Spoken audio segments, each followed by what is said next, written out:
All right. Hello, everyone. Thank you for joining us for our webinar today.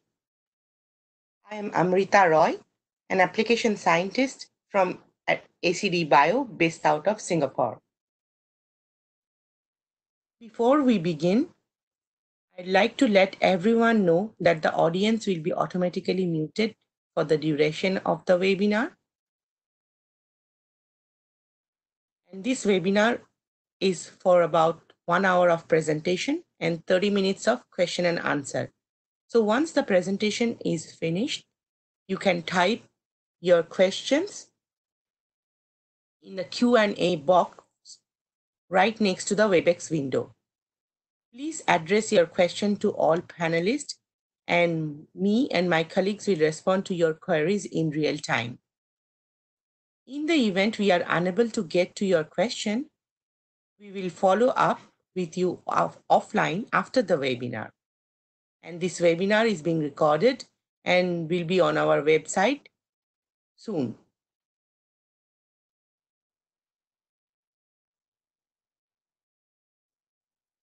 For a quick overview of the topics I'll be covering today, I'll begin with a bird's eye view of RNAscope technology, followed by general assay workflow and troubleshooting guidelines. I'll also talk about how to interpret the assay results. And lastly, looking at the global pandemic situation, I will discuss on the COVID-19 related research tools which are offered from ACD Bio.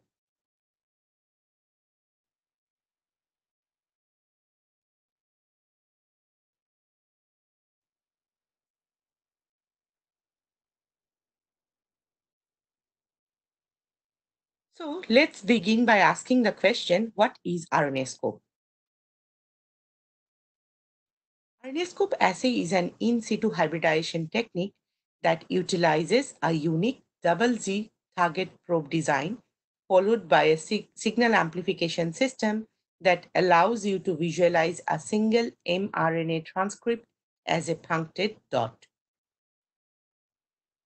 RNAscope allows for both chromogenic and fluorescent labeling and is compatible with a wide variety of samples, including FFP, which are paraffin sections, fixed frozen, fresh frozen tissues, as well as cultured adherent and non-adherent cell lines.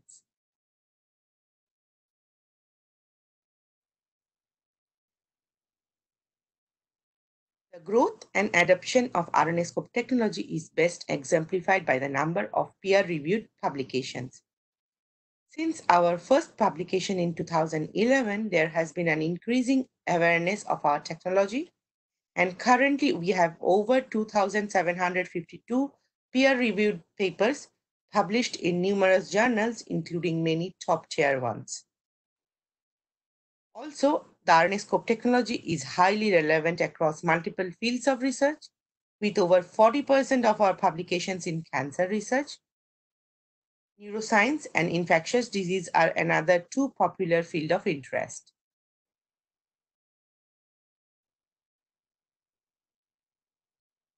More recently, the incorporation of RNAscope technology into single-cell RNA sequencing workflows is demonstrated through the rapid growth of publications using the assay to confirm and spatially map single-cell RNA-seq data in the tissue context, with over 80% of these single-cell papers in very high-impact journals, including Nature, Cell, and Science.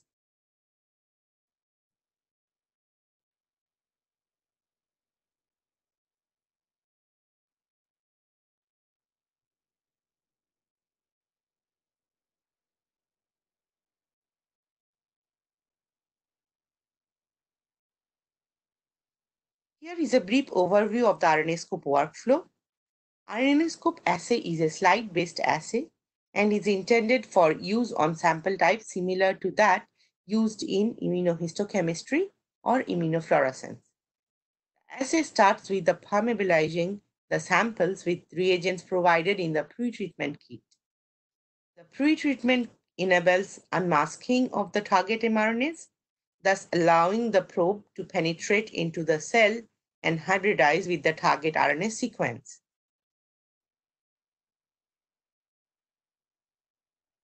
probe is a pool of oligos that are designed using our established bioinformatics algorithm, which allows for target specificity. A series of amplification cascade then amplifies the signal. And then RNA molecules are visualized under the microscope as punctured dots. Signal can also be quantified semi-quantitatively or quantitatively using different image analysis softwares.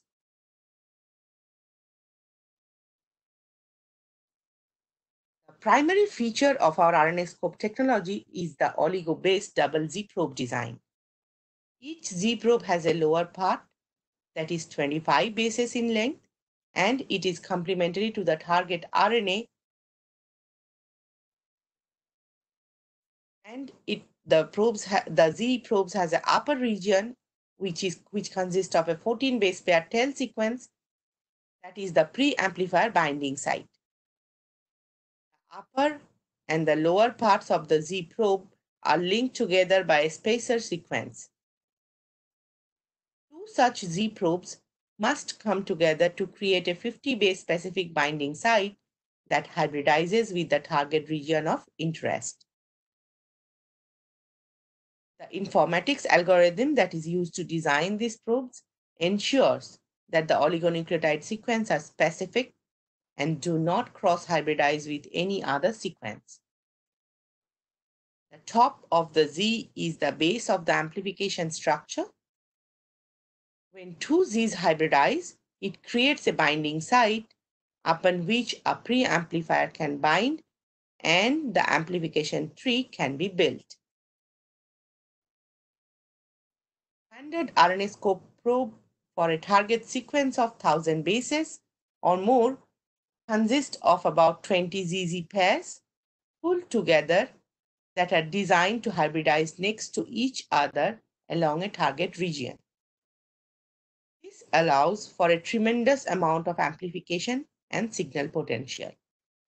However, only a few ZZ pairs are needed to bind to the target RNA sequence to generate enough signal for molecular detection.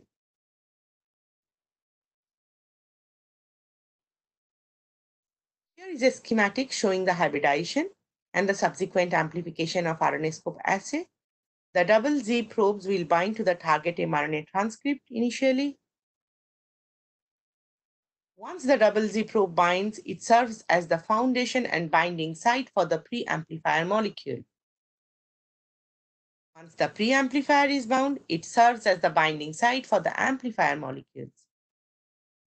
And finally, each amplifier can further bind to multiple label probes, sequentially hybridizing to assemble a branching complex at each ZZ binding site.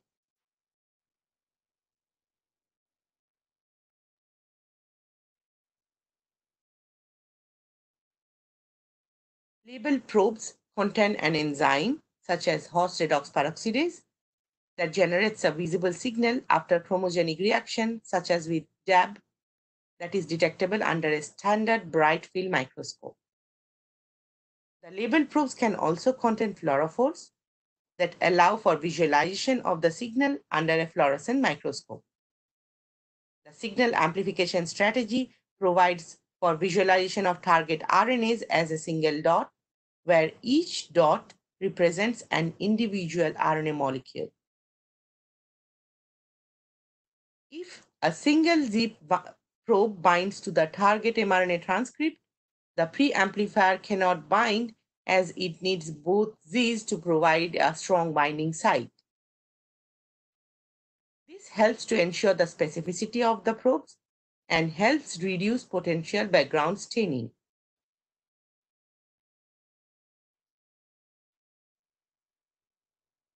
In order to detect multiple RNAs simultaneously, multiple amplification trees must be built. That being said, we must ensure specificity. Specificity is ensured by adding a unique tail sequence to the probes. This means to the double Z probe design, we add a tail sequence that is indicative of a channel designator. For example, a C1 probe has a specific C1 tail, and this tail sequence is that will only allow the binding of the subsequent C1 preamplifier, amplifier, and label probe molecules. Similarly, a C2 probe will have a separate and unique tail sequence, and so on. This slide here summarizes all the assays that are currently available from ACD Bio. We have chromogenic singleplex brown or red assay and duplex assay on both manual and automated platforms. The multiplex fluorescent assay allows detection of up to 3 targets for the V1 assay and up to 4 targets for the V2 assay. And with the high-plex kit, up to 8 or 12 targets simultaneously in a single tissue section. The major difference between the V1 and V2 fluorescent assay is that V2 assay uses opal dyes from PerkinElmer or Akoya Biosciences for signal visualization, whereas in the V1 assay, as well as the high-plex assay, the fluorophores are conjugated and are included in the assay kit provided from ACD Bio. We also have some assays available on automation platforms like the Leica Bond RX or Ventana Discovery. For RNAscope, both the chromogenic singleplex and duplex assays are available on Leica and Ventana. The V2 fluorescent assay is currently available only on Leica. In case your target of interest is shorter than 300 base pairs, it is below the detection limit of RNAscope assays. And in such situations, Basescope would be the right choice of assay for you. Currently, Basescope is available on both manual and automation platforms as a singleplex and duplex assay. If you are interested in automation platform, please contact your local team. And we have our field application specialist available for training and troubleshooting on the automation platforms. In the next few slides, let's talk about RNAscope amplification and detection systems for the manual assays.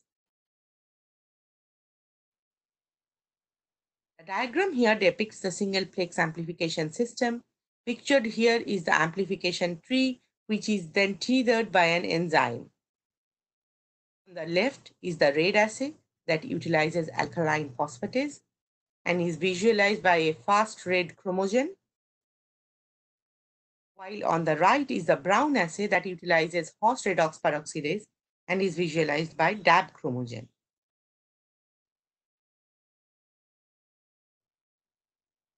Brief overview of the duplex amplification is presented here. The two probe channels used here have independent amplification trees. The channel 2 associated amplification tree utilizes alkaline phosphatase enzyme and fast red substrate for visualization of the target RNA, while channel 1 associated amplification trees utilizes green chromogen for visualization of the second target.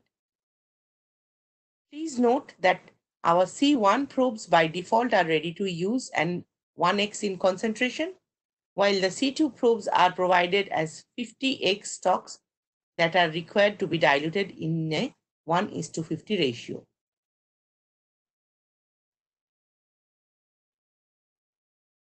The multiplex fluorescent V1 assay utilizes the same amplification system and is similar to the duplex chromogenic assay. Here, 3 independent amplification trees are built such that the C1, C2, and C3 probes will have their own amplification trees stemming from where the probe has hybridized to the target mRNA transcript. The signal can then be visualized from the 3 independent fluorescent labels.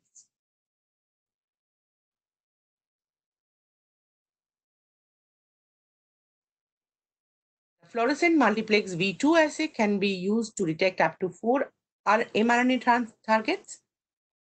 Here, 4 independent amplification trees are built: the C1, C2, C3, and C4 probes will have their individual amplification trees built from the mRNA target. Signal can then be visualized using the OPAL dyes or TSA plus fluorophores.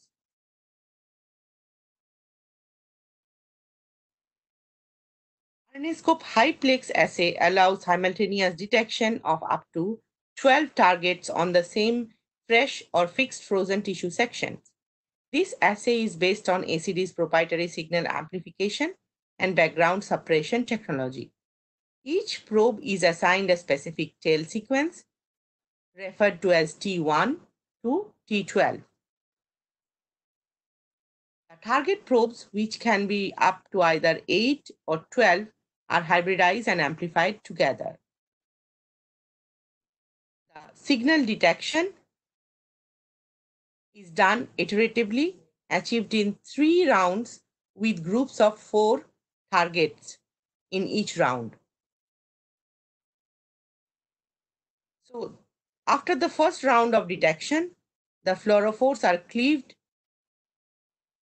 and the second round of targets are detected. The cleaving procedure is quick and is chemical based to protect the sample morphology and RNA quality. And now go on to discuss the RNAscope assay workflow.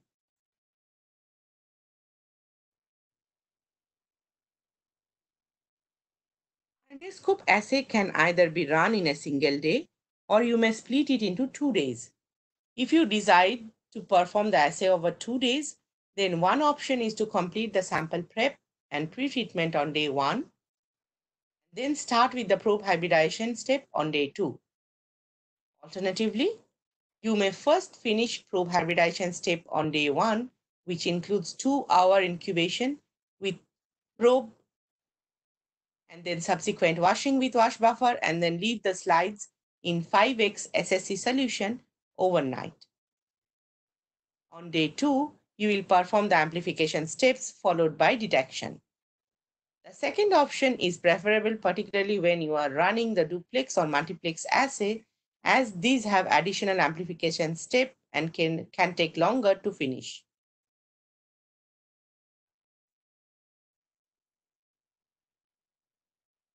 This is an overview of the workflow for single-plex chromogenic assay using FFP or paraffin samples.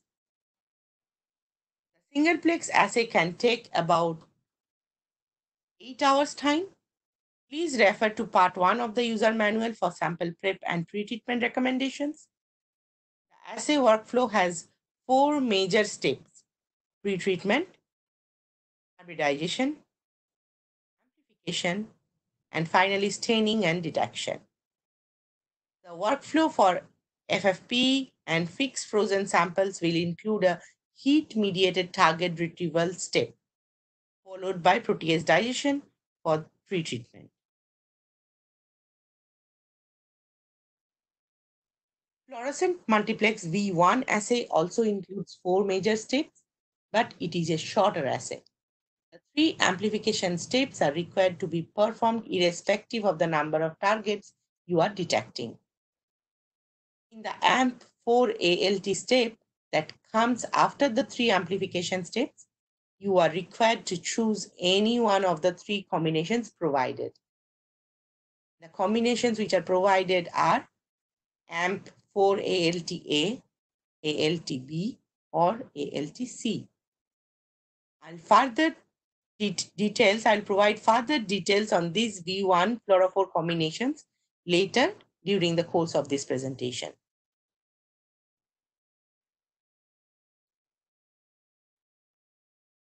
Coming to multiplex fluorescent V2 assay.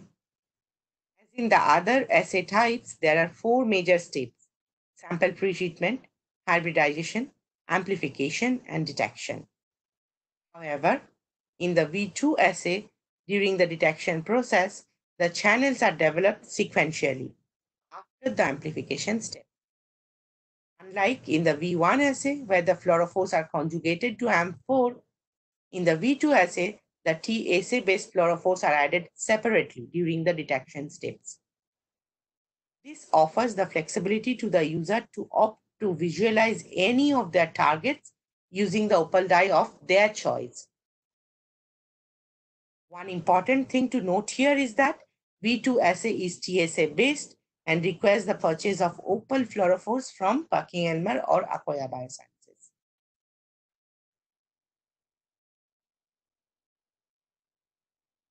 Hiplex workflow is performed in 3 rounds, with 4 targets being detected in each round. Round 1 is the longest, taking about 7 to 8 hours and includes probe hybridization and signal amplification steps. In this round, you will also detect the first set of 4 targets and follow it up with imaging. After round 1 imaging, the cover slips are removed from the slides. The fluorophores are then conjugated to the oligos, are cleaved off chemically, and the next set of 4 targets are iteratively detected using the same 4 fluorophore types followed by imaging. Once all 3 sets of images are generated, they are aligned appropriately using the Hiplex image registration software.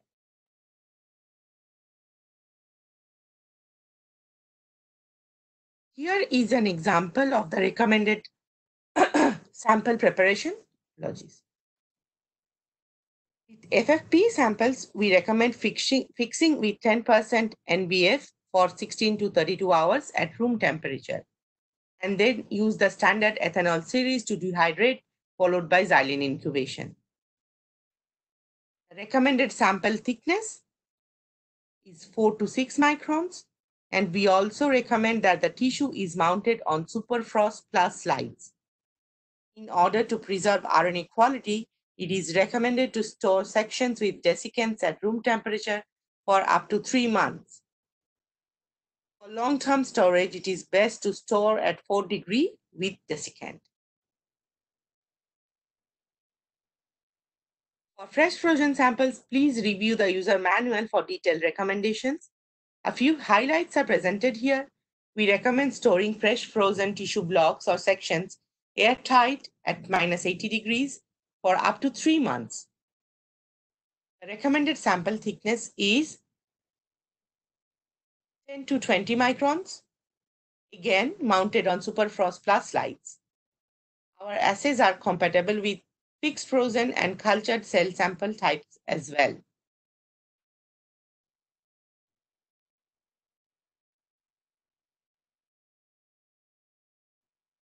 Shown on this slide are sample pretreatment recommendation for various sample types to perform RNAscope chromogenic and RNAscope fluorescent V2 assay.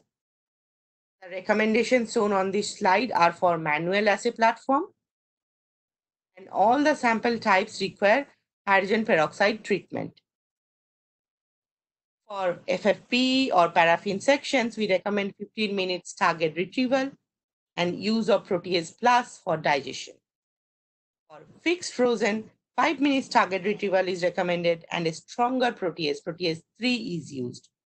However, for fresh frozen samples, target retrieval is not required, and hence the strongest protease of all, Protease 4, is used. Lastly, for cultured cells, again, no target retrieval is required and a dilution of Protease 3 is recommended. All these recommendations is present in the part 1 of the manuals, and someone who would like to start the assay as a new user must go through the manuals thoroughly to check the sample preparation recommendations.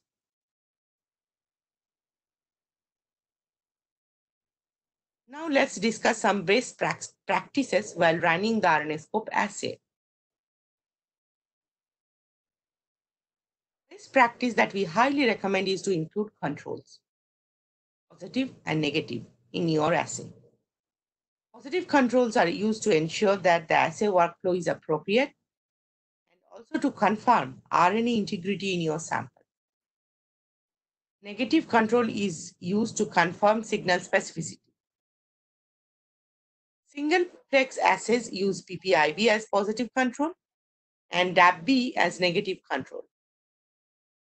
PPIB is cyclophilin B which is a housekeeping gene, and most normal tissues are expected to show moderate expression of PPIB, while DAPB is from soil bacterium and should not pick up any signals in samples from other species. For duplex assays, we recommend using a 2-plex positive control, POL-R2A and PPIB, and a 2-plex negative control, which consists of DAPB in both channels. For multiplex assays, we recommend a 3-plex positive control comprising POL-R2A, PPIB, and UBC, and also a negative control comprising 3-plex DAPB. Similarly, the high-plex assay includes a 12-plex positive control pool and a 12-plex DAPB negative control pool. Okay, now that we know what controls to use for the various assays, let's see how we can qualify the samples for the assay. If you are working with RNAscope assay for the first time, then we recommend that you run the positive and negative control probes on ACD provided control slides, such as the HeLa or 3T3, in order to ensure that the assay that is set up in your lab is optimal. Then proceed to running the assay using the control probes on your experimental tissues to assess the sample RNA quality and to determine the best pretreatment conditions based on the signal detection and tissue morphology. If your sample passes the QC, you can then move on to running your target probes. Otherwise, it is recommended to verify your technique, check RNA quality, or perform assay optimization. I'll be discussing our scoring guidelines in a later slide. Finally, make sure to have a checklist like the one shown here that can help ensure your success with the RNAscope assay. For example, always work with fresh reagents. Use appropriate assay-specific mounting medium, and so on. We also have some recommended general guidelines, such as apply all the amplification reagents in the right order, maintain humidity in the high busy oven, and etc. Here is a typical example of an RNAscope experiment. We used serial sections from a human lung cancer sample and ran a manual chromogenic grade assay. What you are seeing here is the DAPB negative control image. As mentioned earlier, this probe is from a soil bacterium and therefore gives the expected clean background in the human lung cancer sample. This is a section from the same sample stained with the positive control probe, PPIB. PPIB is showing strong signals that is fairly uniform across the section, indicating that the RNA quality is good for this particular sample. Now, this is a section stained for immune checkpoint marker PDL1. Here, we observe strong punctured dots, indicating expression of PDL1 in this tumor sample. Based on the control staining, we can be certain that the localized expression pattern seen here is real and specific. Now let's talk about a few factors that can impact your assay results and some tips and tricks to overcome them. In this section, we will also go over the various assay types and the recommended conditions for each of them.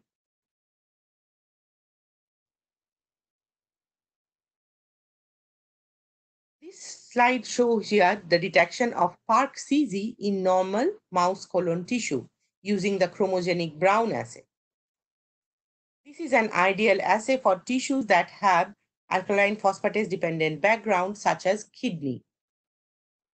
But this assay is not ideal when using tissues that are subject to pigmentation such as lung or skin samples.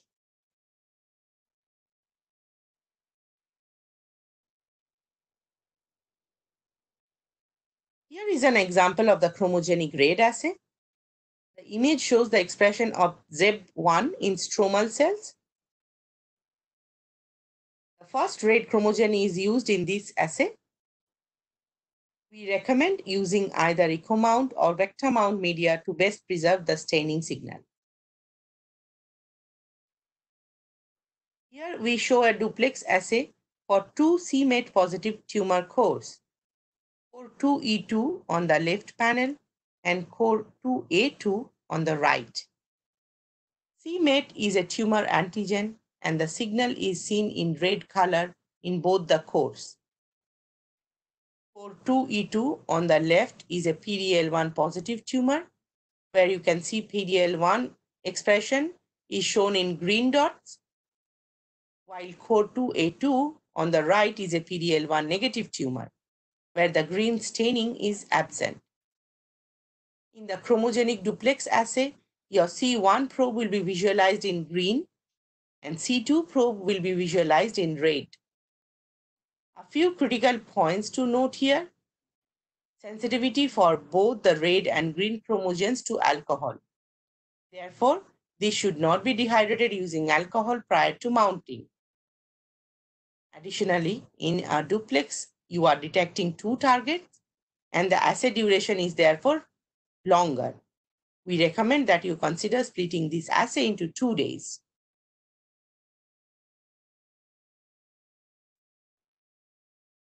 Coming to fluorescent multiplex V1 assay, this assay is used for detection of up to 3 targets.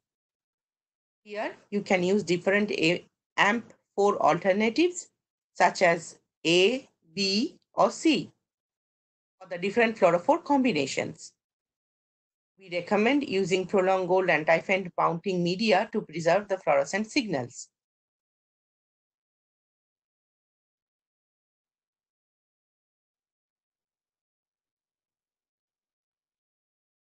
RNAscope multiplex V2 assay can be used for detection of up to 4 targets. This is a TSA-based assay, and the TSA plus fluorophores or opal dyes are to be used, that is required to be purchased from Akoya Biosciences or PerkinElmer. Again, we recommend using prolonged gold anti-fade mountain to best preserve the fluorescent signal. Hyplex is also a manual fluorescent multiplex assay and may be used for detection of up to 8 or 12 mRNA targets on the same tissue section. Here, there is a signal probe hybridization step, and this is followed by iterative fluorescent detection in 3 rounds of 4 targets each. Hyplex assay utilizes cleavable fluorophores for AF488, ATO550, ATO647N, and AF750. Currently, Hyplex is recommended for fresh frozen and fixed frozen samples only. As in other fluorescent assays, prolonged gold is recommended as the mounting medium.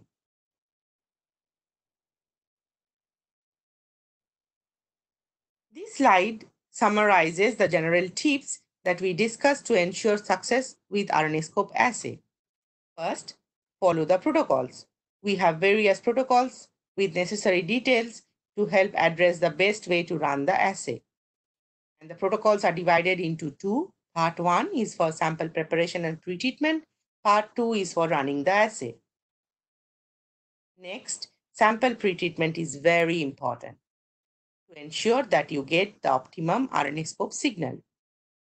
Pretreatment conditions will differ based on sample type and may require some optimization. Third, using controls is highly recommended, especially when you are troubleshooting your assay or starting the assay as a new user. And lastly, it is critical to make sure that you have all the components required to run the assay before you begin your experiment.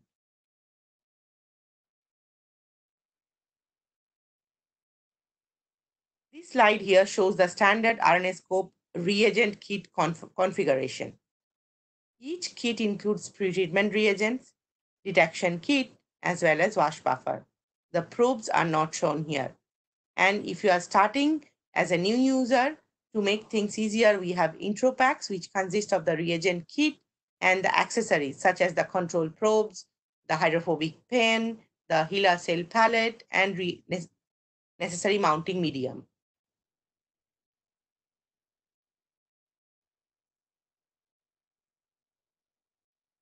Shown here are some recommended accessories required for running the manual RNA-scope assays. The high-busy hybridization system shown on top right is a critical component of this assay. It is designed to maintain the optimal temperature and humidity conditions to ensure consistent RNA-scope staining. Also shown are two methods for carrying out the heat-mediated target retrieval step that is required for some sample types such as FFP and fixed frozen.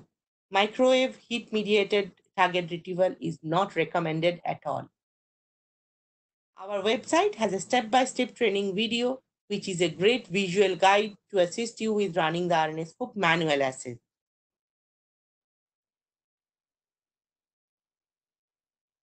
Now, let's review some troubleshooting examples and the results after performing optimization on these samples. When running the RNA-scope assays, here are a few factors that could affect the outcome of your results. For example, sample fixation may not be optimal, RNA may be degraded in the sample, samples may be drying out, and many others. These factors and issues can be addressed by using the recommended sample fixation conditions and the recommended instruments. You must also start with the standard pretreatment conditions outlined in our protocol and then optimize the conditions as required. Here are some potential reasons why you may need to optimize. If the samples are underfixed, this can usually lead to over-digestion of your samples using the standard pretreatment conditions. And if the samples are overfixed, the signal could be weak as the standard pretreatment conditions are not enough to let the probe go in and bind. And in that case, you may need to optimize also. There are also some special sample types that could require different pretreatment conditions and optimizations, such as a few listed here are liver tissues, muscle tissues, and etc.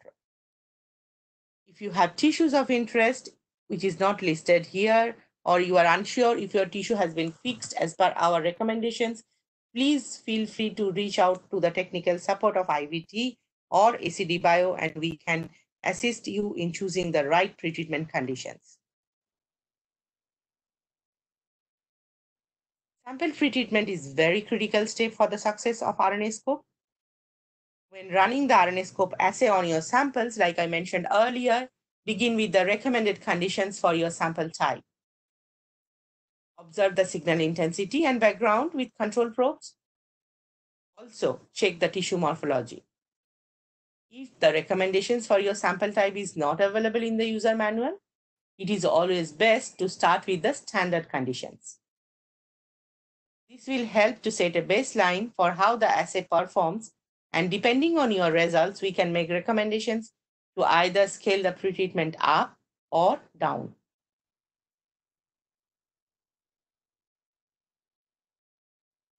This slide shows optimal digestion of a tissue fixed as per ACD protocol recommendation and treated with standard pretreatment conditions. PPIB staining is strong, while the DAPB negative control is clean.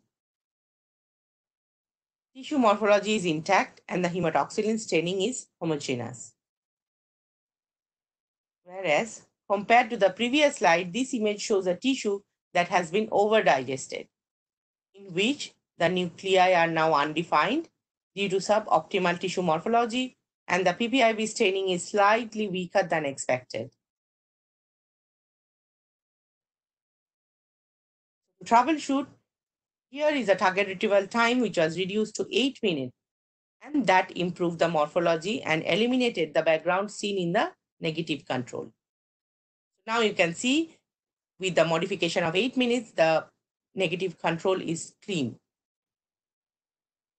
And compared to the image on your left, you can see that there is better morphology and better signal resolution after using the modified target retrieval time.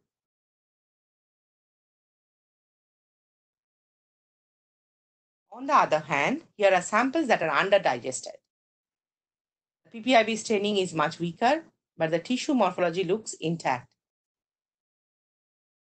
Troubleshoot, here the target retrieval time was increased to 30 minutes, which improved the signal intensity and resolution, also eliminated trapping of the chromosome in the image on the left.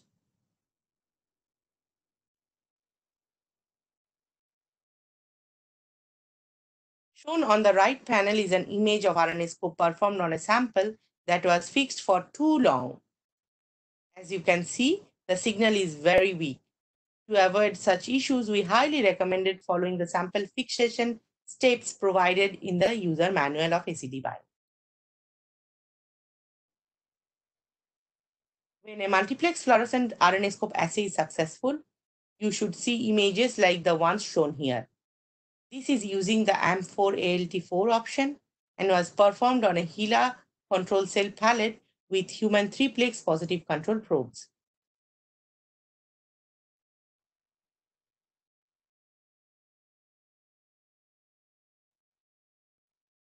These are examples of fresh frozen samples where the effect of protease treatment on RNA-scope signal quality is demonstrated. In the top two panels are the mouse kidney samples. On the left is the kidney sample that is over-digested due to protease 4 treatment at 40 degrees. But bringing the protease incubation to room temperature resulted in optimal sample digestion. And you can see clear green and red puncted dots. Similarly, the bottom two panels show examples of mouse brain, where optimum protease treatment at room temperature gives a better signal to noise ratio compared to the over-digested sample on your left that shows high amount of tissue autofluorescent background.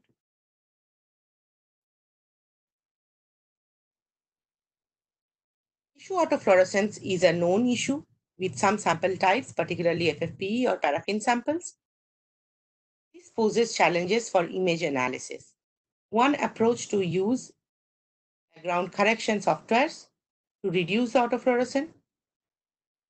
With our multiplex V2 assay, since you have the flexibility of choosing the open fluorophores that you want to work with, we suggest either avoiding the channels that tend to show high tissue autofluorescence or use them to visualize the higher expressors. If you continue to experience autofluorescent issues with your assay, please feel free to reach us and we'll be happy to troubleshoot further.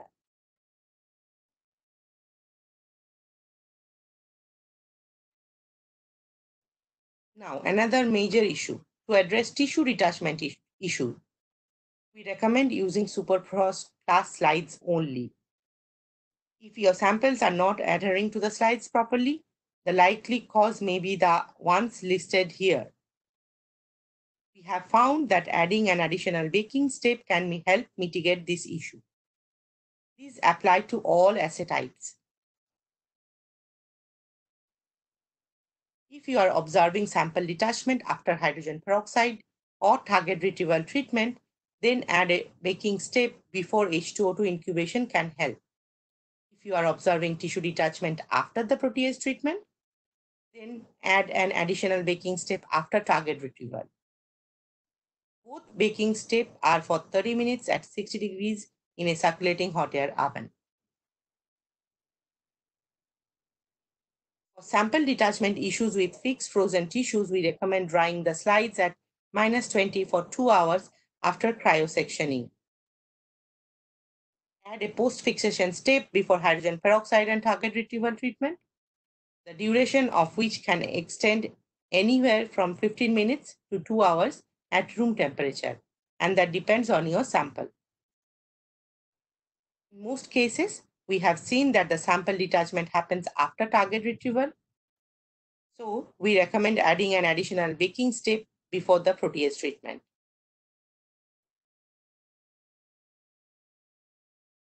And still, if you continue to see tissue detachment, we then recommend that you omit the target retrieval and extend the protease time to 45 minutes.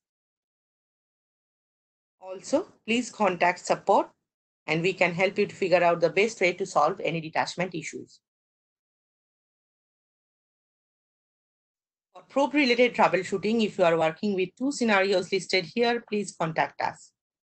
For knockout validations, as we have thousands of probes currently in the inventory, we would like to help ensure that the probe you are picking is specific for your wild type versus knockout validation. If you are working with a novel gene and no catalog probe is available, feel free to contact us and submit your request through our website to get your custom probe design feasibility test started.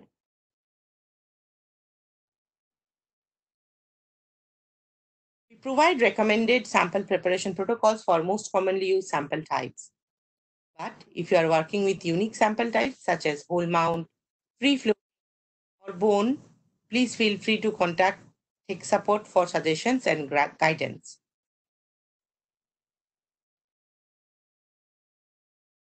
Now, one of the most frequently asked questions which I have so far addressed is, can we combine the RNAscope-ish with immunohistochemistry or immunofluorescence for protein detection? And the answer for this is yes, you most certainly can. Both in situ hybridization and immunohistochemistry procedures have similar workflows as shown here. Both require sample fixation, some kind of pretreatment to unmask your RNA or protein for subsequent detection. The recommended workflow is shown here. You would pre-treat and thermobilize your tissue or cells first. Depending on the tissue, this may require both a heat-mediated target retrieval as well as a protease digestion. You would then complete the RNAscope-ish portion and then followed with the IHC staining after. However, since RNAscope includes a protease treatment step that can diminish the protein signal, we suggest that you empirically optimize the protease treatment in order to achieve a good balance between your RNA signal and the protein signal.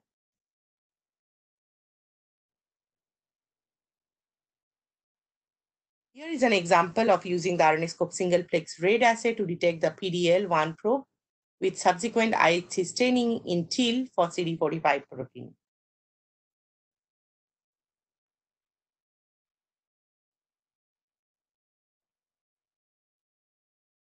We have so far talked about how this technology works and the various assay workflows.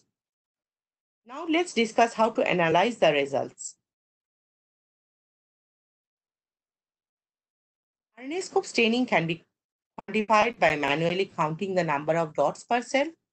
This is also known as the semi-quantitative scoring method. With this method, a score of 0 to 4 is assigned based on the average number of dots per cell. We have a guideline document on our website that you can download, which describes the different methodologies to quantify your results. If you have further questions, don't hesitate to contact us. Some of the questions at this point which you might have are, what does a dot mean? What is the significance of dot size? What is the difference between a dot and a cluster? In this image, where an RNAscope chromogenic RAID assay has been performed, the signal appears as numerous punctured red dots of various size and intensities. As well, there are a few clusters. It is the number of dots that are important, rather than the size of the dot or the intensity of the dot. Each punctured dot, as shown by the blue arrow, represents one mRNA molecule. A slightly larger, darker red punctured dot, shown by the yellow arrow, is also one mRNA molecule. However, it is larger in size as more number of ZZ probes has bound to the target molecule. And therefore, many amplification trees are built on this particular molecule. In contrast, a cluster, which is shown by the brown arrow, is oblong with a slightly irregular border and is the result of overlapping signals from multiple mRNA copies.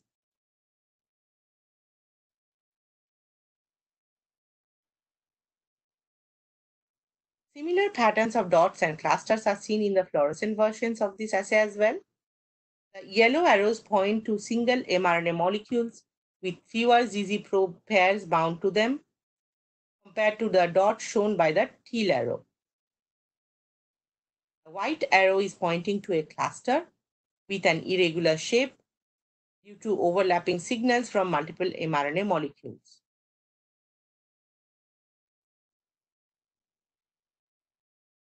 A quantitative way to analyze RNA-seq data that is more objective and rapid is by using automated software analysis platforms such as ImageJ, Cell Profiler, which are free softwares, or an advanced software such as Halo, which is from Indica Labs, and that is a third-party paid software.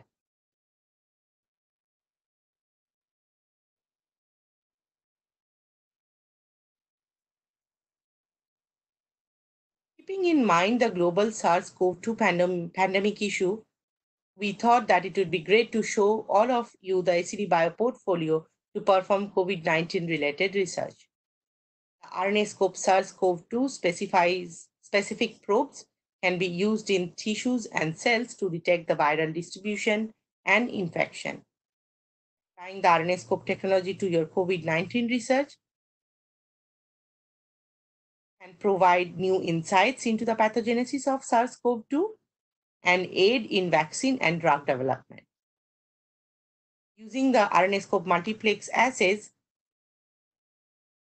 and virus-specific probes can be combined with probes for the cellular receptor such as ACE2 and proteases such as TMPRESS2, cathepsin B, and cathepsin L, all of which facilitate viral entry into the host cells for visualization of infected cells. The single molecule sensitivity of RNAscope is particularly well suited for detecting low levels of ACE2 expression and identify virus-targeted cell types. Patients with severe COVID-19 infection suffer from acute respiratory distress syndrome 2, which is induced by the release of cytokines such as IL-6, IL-1 beta, IL-10, and TNF alpha, among others. RNAscope assay can identify the cells secreting these inflammatory cytokines. And using our multiplex fluorescent assays, you can have the full cytokine storm analysis in one single tissue section.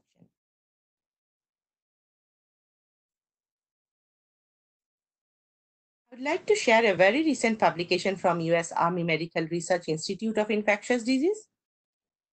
And here, the scientist has used RNAscope technology to understand the pathogenesis of SARS-CoV-2 infection. Using the RNAscope 2.5 red chromogenic assay, they detected the SARS-CoV-2 spike protein RNA, positive strand, and the replicative intermediate RNA, which is a negative strand, in FFP cell pallets. Later, they have used RNAscope multiplex V2 assay to visualize the positive strand, which is in red color, and the negative strand, which is in green color, in the same cell palette.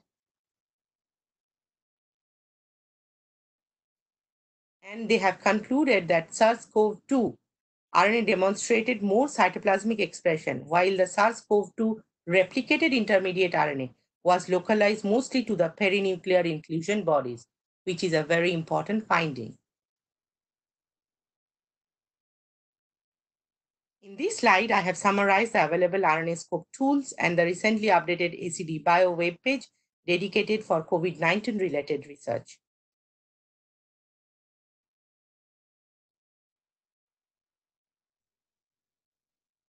As mentioned earlier, during this presentation, we have over 2,752 peer-reviewed publications that is using our RNAscope and Basescope technologies. Many of these papers, either as full text or as abstracts, are available at our website. Please visit the link provided to view and access this publication list as per your need.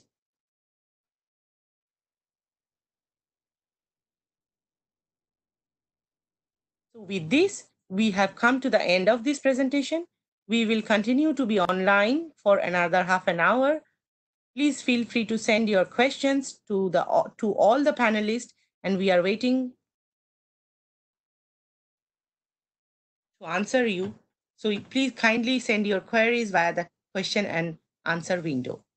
Thank you all.